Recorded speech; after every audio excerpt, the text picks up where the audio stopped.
Welcome to this explainer. Today, we are diving deep into an official Friday sermon that tackles the global crisis of drug abuse head-on. We're going to unpack exactly how this text builds a really fascinating, highly structured argument against addiction, taking us all the way from divine philosophy down to practical, everyday household defense. To really appreciate the impact here, we've got to establish the context. This isn't just an opinion piece. It's an official sermon issued by the Dubai Islamic Affairs Department, dated for June 26, 2026. So we're anchoring our analysis in a highly credible, community-focused origin. This is a message explicitly designed to be delivered to hundreds of thousands of people at the exact same time, meant to resonate across a completely diverse society to combat a very real public health crisis. Okay, let's dive right into this. We've got a 5-part roadmap today: protecting the 5 necessities, destruction of self and mind, squandering wealth and life, enmity and societal breakdown, and finally, the family is the fortress. Kicking things off with Section 1, Protecting the 5 Necessities, the Divine Foundation. The text starts by doing something really deliberate. It zooms way out. It asks the listener to look at the bigger picture of why rules even exist in the first place. It argues that God enacted laws specifically as a form of divine mercy, actively designed to safeguard 5 absolute essentials of human life. We're talking about religion, life, mind, wealth, and honor, which includes your reputation and lineage. The sermon asserts that every single prohibition in the faith is basically a protective shield constructed right around these 5 necessities, keeping them safe from anything that might destroy them. And this brilliantly illustrates a core contrast the text sets up right from the jump. You've got al-tayyibat, which basically means all things pure, wholesome, and beneficial, versus al-khaba'is, which refers to harmful poisons. The argument is that God permits everything pure, but strictly forbids harmful substances like illicit drugs. And why is that? Well, because drugs are uniquely insidious. They don't just threaten one of those 5 necessities we just talked about. They are a direct, concentrated attack on all of them, all at once. Moving right along to Section 2, Destruction of Self and Mind, the ultimate self-harm. Shifting from abstract laws to the gritty, personal reality of addiction, the text categorizes drug use as this intense, lethal form of physical and mental self-destruction. And to cement this, it brings in a major scriptural foundation from the Quran, stating, "And do not kill yourselves, indeed Allah is to you ever merciful." So the sermon is directly equating the consumption of illicit drugs to a literal act of lethal self-harm. It frames drug abuse as a total rejection of divine mercy, just a slow, agonizing process where a person willingly dismantles their own life. Immediately after that Quranic verse, the text layers on a hadith, a saying of the Prophet. It warns that whoever kills themselves with poison will face severe eternal consequences with that very same poison. The sermon is proving a really heavy theological point here. Intentionally consuming deadly narcotics is treated with the exact same severity in Islamic jurisprudence as willingly drinking a vial of poison. Literally, no distinction is made between the two. But it goes way beyond just physical harm. The text explores a frankly terrifying psychological angle. It describes drugs as a force that extinguishes the light of the intellect. It argues that narcotics completely hijack the brain, stripping a person of their reason and their spiritual connection.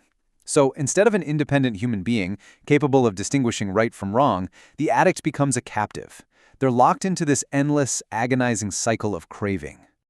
Which brings us to Section 3, Squandering Wealth and Life, the economic absurdity. Now, what's really interesting about this point is the jarring logical paradox the sermon brings up.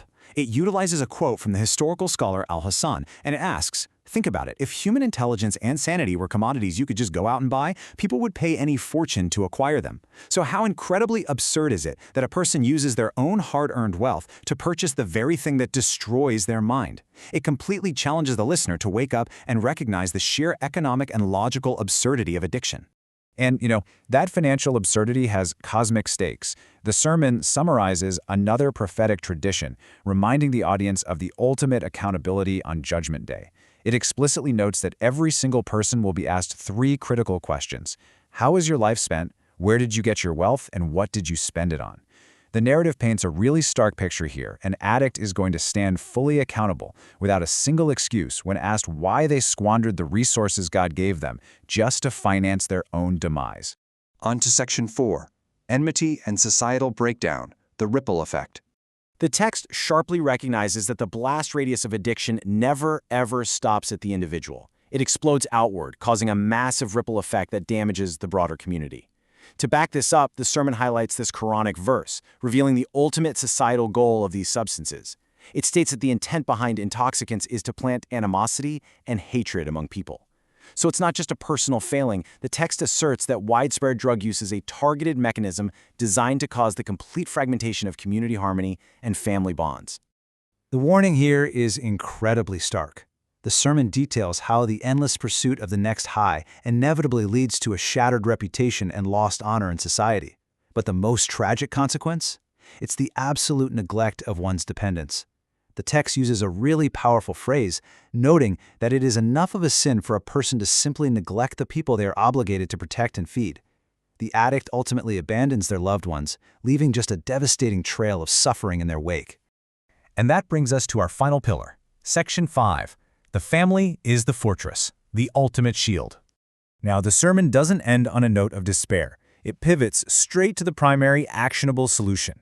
The text argues that you absolutely cannot fight this epidemic with laws alone. The true battleground is the home.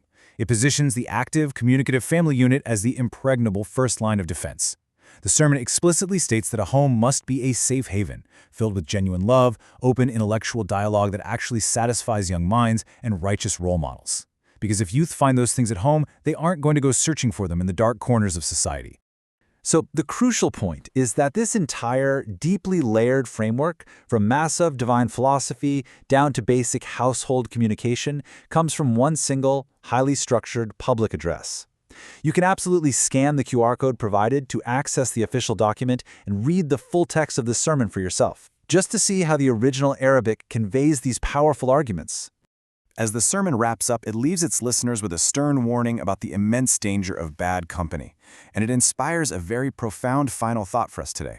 If the family truly is the fortress against this sweeping epidemic, who exactly are you letting through your gates? How strongly are you guarding the emotional and intellectual borders of your own household? It's a heavy question, but an absolutely vital one. Thanks so much for joining me on this deep dive, and keep asking those tough questions.